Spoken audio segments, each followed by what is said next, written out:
To recap everything we've learned, let's give some final notes. In the low poly stage, to decide which pieces to model and which to bake flat, the best way is testing them in engine, and if possible, with the same in-game camera that the weapon will use. What details can and can't I see? What is noticeably fake versus what can I get away with faking? Planning is great, but we need to test things too. Hard edges need UV seams, but UV seams don't require hard edges. No matter how many times I repeat this, they are never enough. Even though we did low poly, shading, and UVing separately in this tutorial, it is much better to do all three piece by piece, one after the other. Our low poly modeling defines the shading, which defines the UVs, so there's no point in separating these steps. They are essentially the same.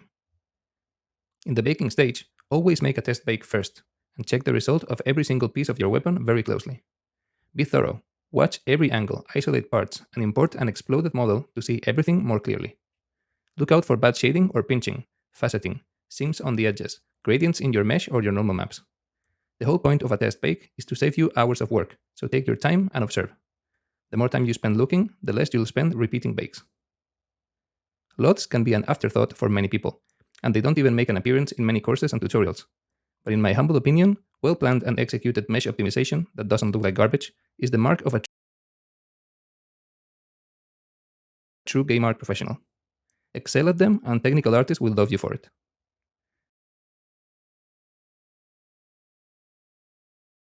Finally, don't be afraid to throw work away if you're too late finding a baking error. Whatever makes the model better in the end is time well invested. There is a good chance you will be way faster the second time around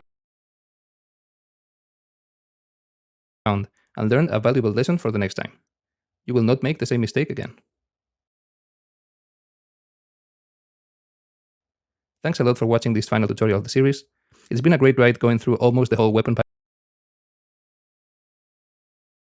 pipeline with you, and as always, I hope it was useful for you and you learned a thing or two.